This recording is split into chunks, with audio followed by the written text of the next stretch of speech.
사랑하는 여러분, 오늘날 사람들은 끊임없이 자기 인생을 어떻게 편집해서 정리해서 이렇게 대중들에게 보여주려 합니다.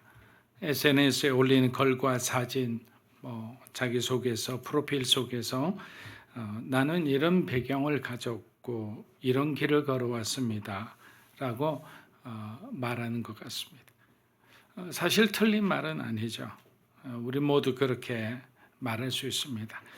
하지만 우리가 보여주는 또 보여지는 그런 어떤 한 단면으로만 우리의 인생을 다 설명할 수는 없을 겁니다. 살다 보면 우리가 준비하지 않았는데도 그냥 문이 그냥 활짝활짝 열릴 때가 있습니다. 반대로 정말 죽음 힘을 다했는데도 계속 닫혀버린 그런 길도 있습니다. 그리고 아무리 이해하려 우리가 해도 설명할 수 없는 그런 고통들이 찾아올 때가 있기 때문입니다. 그래서 우리는 깨닫습니다. 우리 인생은 어떤 우리의 배경이나 우리의 어떤 가문이나 우리의 어떤 성취로는 절대로 설명할 수 없다. 결국 내 인생을 온전히 설명해주는 단어는 능력도 아니고 배경도 아니고 성취도 아닙니다.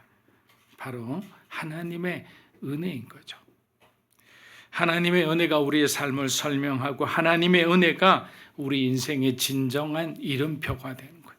결국 우리가 내세운 것은 우리가 수십 년 동안 이룩한 어떤 결과물, 어떤 감투가 아니라 은혜 받은 자 누구누구라는 그 이름표 하나 때문에 지금도 이렇게 살아가는 거예요.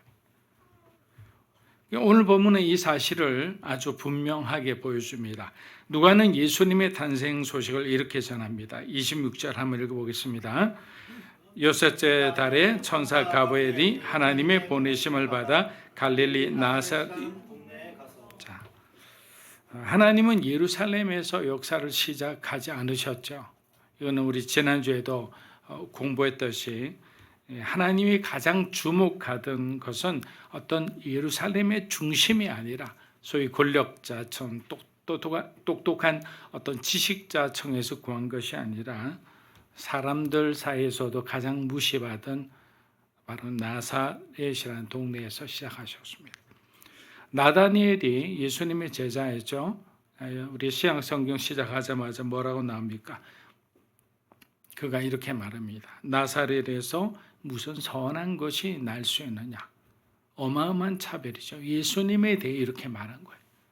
사람들이 칭송하고 그를 막 메시아로 선지자로 막 모시는 모습을 보고 그렇게 말한 거예요. 나사렛에서 저런 사람이 날 수 있다고? 이거는 도저히 믿을 수 없는 일이야. 이런 이야기겠죠. 조롱받던 곳 변방 중에 변방이었습니다. 그러나 하나님은 바로 그곳에서 구속의 역사를 열어가신 거예요. 그리고 하나님이 택하신 이는 누굽니까?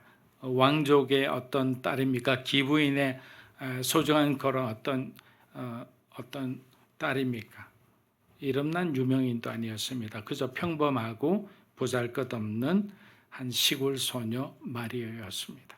근데 천사의 인사가 그 모든 것을 설명해 줍니다. 왜 마리아가 선택되었는지. 28절 보면 은혜를 받은 자여 주께서 너와 함께 하시도다. 여러분 여기서 원문을 보면 뭐라고 되어 있느냐. 이 인사는 이미 은혜로 가득 덮여 있는 자여라는 말이에요. 은혜를 받은 자라는 것은 은혜로 가득 덮여 있는 자. 우리가 성령 충만을 우리가 정리할 때 이렇게 하잖아요. 물컵 위에 물이 계속 부어지는 상태, 어떠한 빈 공간도 없는 상태를 우리는 충만이라는 거예요. 근데 여기서 뭐라고 합니까? 은혜로 가득 덮여 있는 자. 마리아가 특별히 무엇을 해서 은혜를 얻은 것이 아닙니다. 그녀의 조건 때문도 아니고 은혜가 먼저 그녀를 찾아와 덮은 거예요. 우리의 삶에도 갑자기 은혜가 찾아와서 은혜가 우리의 삶을 덮어서 우리를 보호하거나 우리가 생각지도 않은 그런 어떤 길을 열어주실 때가 있죠. 왜 이렇게 됐는지 나도 몰라라고 하는 대부분은 은혜가 덮은 일이겠죠. 여러분 이것이 우리가 간단히 말해서 복음입니다. 복음은 우리가 하나님께 뭘 드렸기 때문에 시작되지 않습니다. 만약에 우리가 드린 것 때문이라면 우리보다 훨씬 많은 업적과 어떤 위대한 일을 향한 그 사람들에게만 어떤 복음의 혜택이, 복음의 영광이 주어져야 하죠. 복음은 언제나 하나님께서 먼저 우리를 찾아오시는 바로 그 은혜로 시작된다. 그 은혜는 우리의 두려움을 몰아냅니다. 그 은혜는 사람들이 불가능하다는 그 벽을 우리가 넘어가게 합니다. 그리고 그 은혜는 마침내 하나님 앞에 순종하게 하는 거예요. 여러분, 예수 믿지 않는 것도 불순종이잖아요. 가장 큰 불순종이죠. 하나님은 우리에게 사명을 주셨는데도 그 사명을 우리가 유기하는 것, 직무유기하는 것도 어마어마한 불순종이죠. 그러므로 우리는 이 말씀 앞에서 이렇게 질문할 수밖에 없습니다. 여러분의 인생은 무엇으로 설명할 수 있겠습니까? 하나님 앞에 우리가 섰을 때 내가 너에게 준 인생에 대해서 네가 말해 보아라라고 하면 우리는 무엇을 얘기할 겁니까? 그동안 우리가 살아왔던 우리의 어떤 삶의 성취에 대해서 이야기할 것입니까? 하나님 주신 시간에 제가 이런 것을 하고 박사도 하고 기업에서 간부도 하고 그 세상 사람들이 우러러보는 정치인도 했습니다. 이렇게 이야기할 거예요. 이런 조건이나 이런 것은 하나님 앞에 해당되지 않는 거죠. 누가복음 1장은 우리에게 이렇게 선언하는 거예요. 당신의 인생은 은혜로만 설명될 수 있다. 하나님, 저는 예수 그리스도를 믿음으로 저 같은 죄인을 구원하시고 하나님의 자녀로 살게 하시고 그리스도인으로 살아온 모든 것은 하나님의 은혜입니다 라고 고백하는 거예요. 그 외에 우리가 무엇을 고백하겠어요? 하나님 앞에서. 그래서 우리 은혜 받은 자의 삶에 나타나는 변화를 제가 짧게 세 가지 관점에서 말씀드리겠습니다. 첫째, 어떤 변화가 일어나느냐? 은혜는 두려움을 이긴다.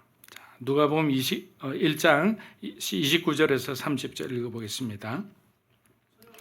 그 말을 듣고 놀라 이런 인사가 어찌함인가 생각하매 천사가 이르되 마리아야 무서워하지 말라. 내가 하나님께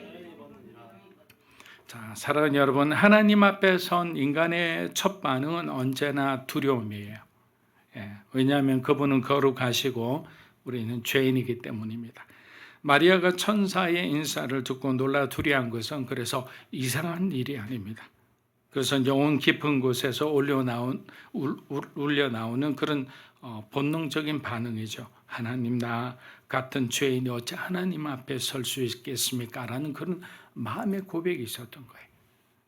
모세는 어떻게 했습니까? 하나님 앞에 오레산 앞에서 떨며 신을 벗었고 이사야는 성전에서 화로다 나여 망하게 되었다. 왜? 하나님의 그 영광을 보아하니까, 하나님의 임재 안에 있으니까 자기는 죽을 수밖에 없다고 생각한 거죠. 여러분, 그들이 나약했기 때문이 아닙니다. 하나님이 너무도 거룩하게 하시기 때문에 그들이 넘어질 수밖에 없고 그들이 두려워할 수밖에 없는 거예요. 여러분, 죄인은 하나님은 두려워할 수밖에 없어요.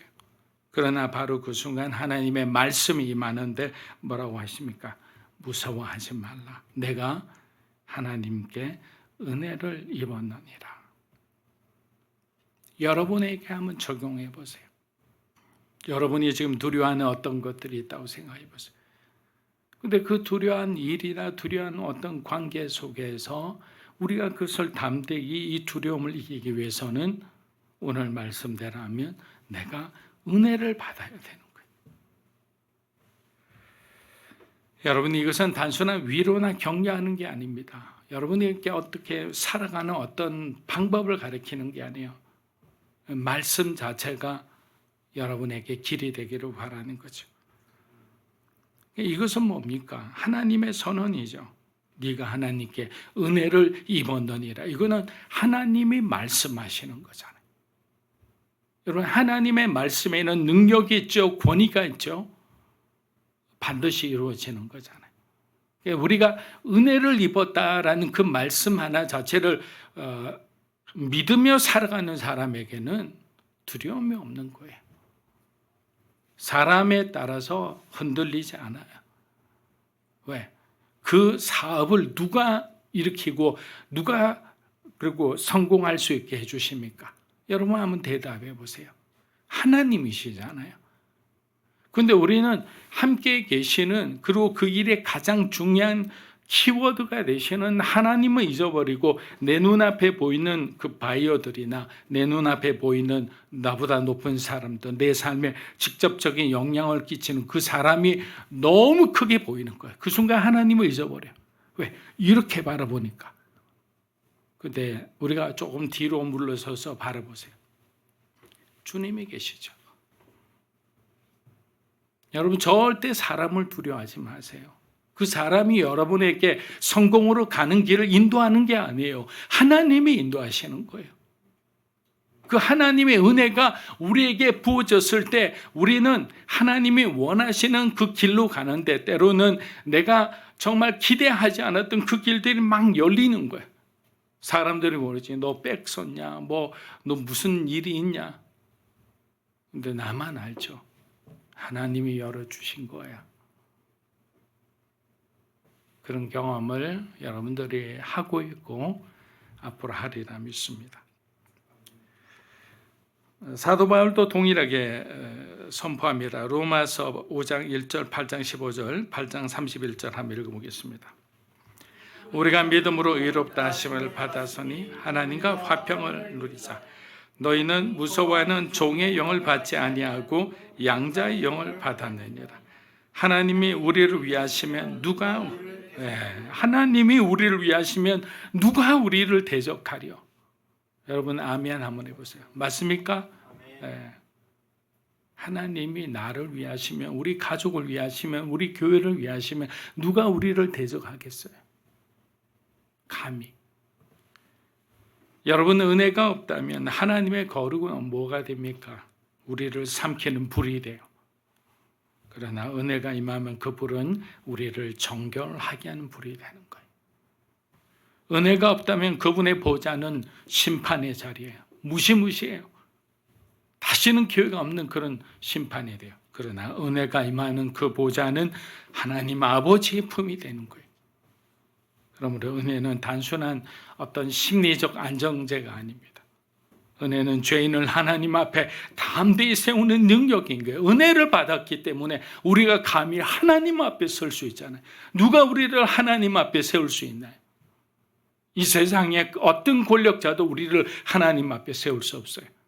그러나 예수 그리스도께서 십자가에 죽으심으로 다시 부활하심으로 그 부활하심과 죽으심을 믿는 우리에게 은혜를 주셨기에 그 은혜가 하나님 앞으로 올라가게 한 거예요.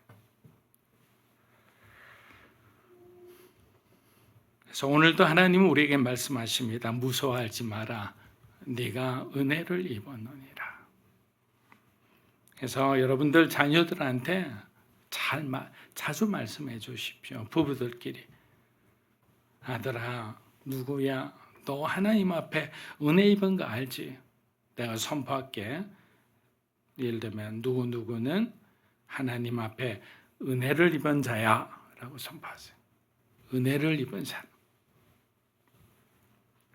자, 둘째 은혜는 불가능의 벽을 넘게 한다. 불가능의 벽을 넘게 한다. 이건 무슨 말일까요? 34절, 37절 좀 길지만 읽어보겠습니다. 마리아가 천사에게 말하되 나는 남자를 알지 못하니 어찌 이 일이 있으리까? 천사가 대답하여 이르되 성령이 내게 임하시고 지극히 높으신 이의 능력인 너를 덮으시니 이름으로 나실 바 거룩한 이는 하나님의 아들이라 일컬어지리라.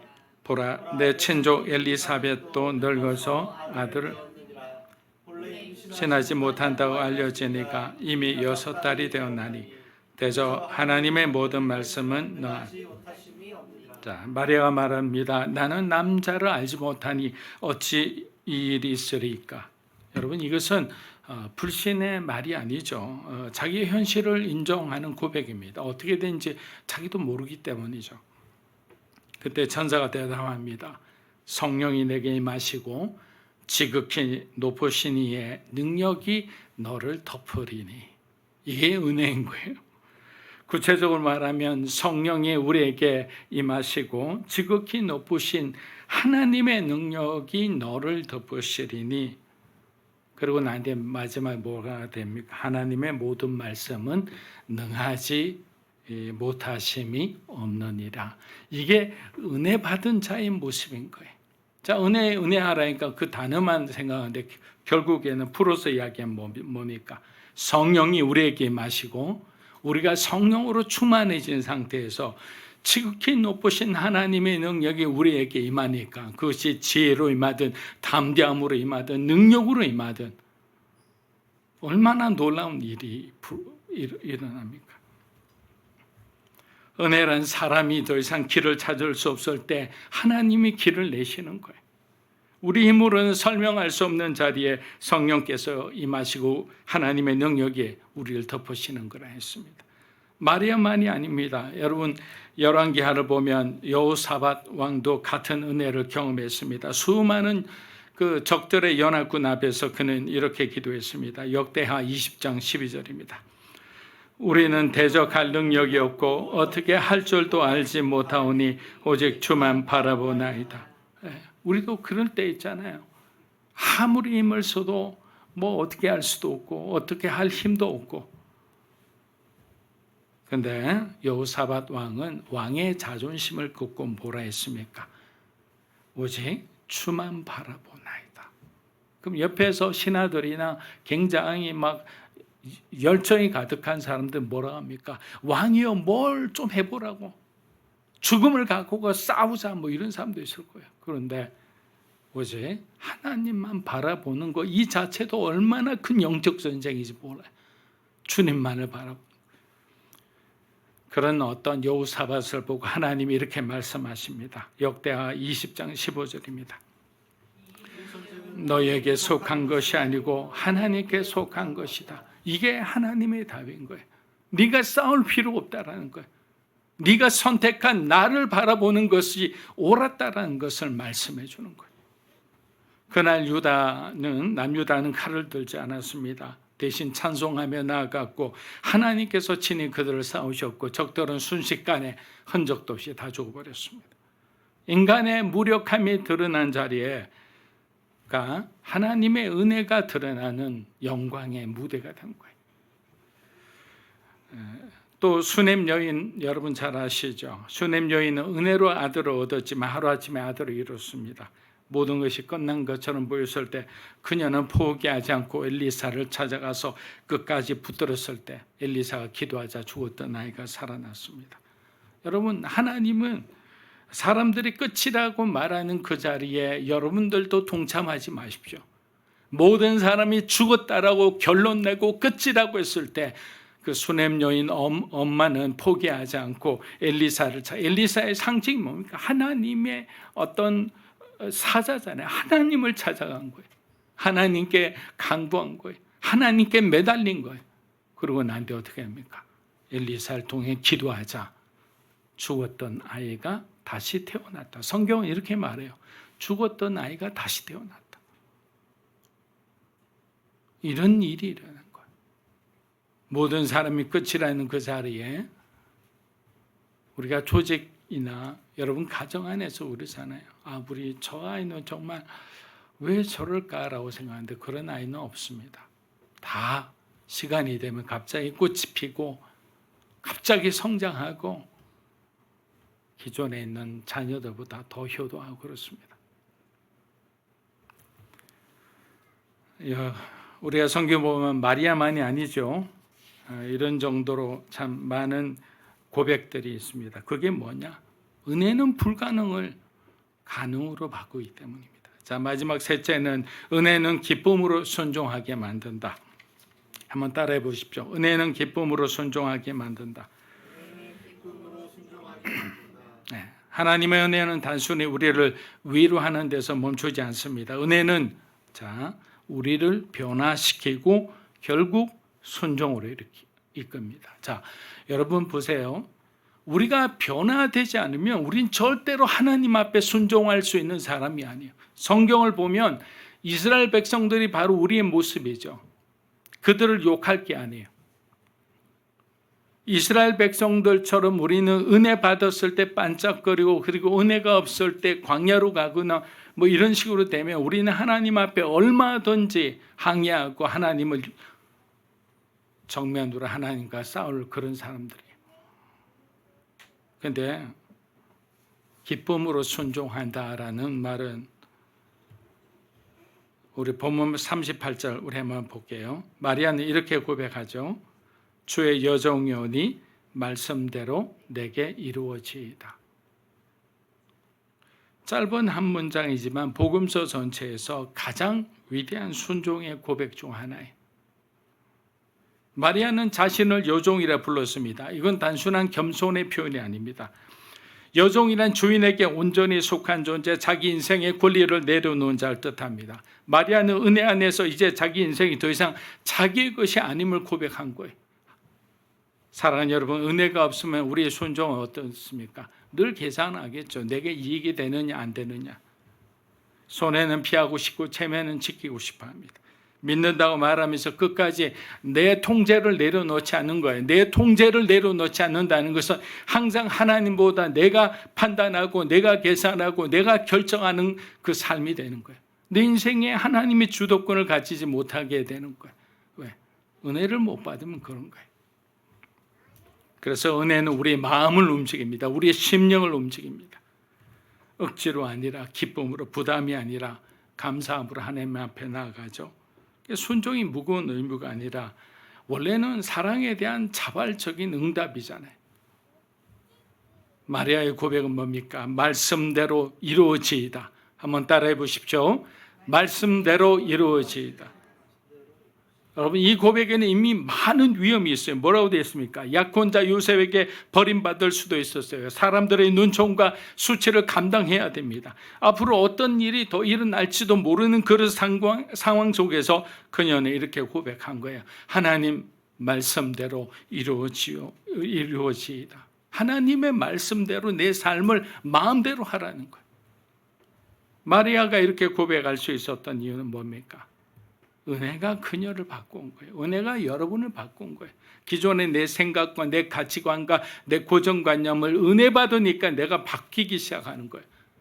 그래서 우리가 새신자들 와서 아무것도 모르는 사람들이 은혜 받으면서 공부하면서 예배드리면서 막 바뀌고 그 사람들의 언어가 바뀌고 하는 것을 보면 우리가 오히려 더 감동받잖아요.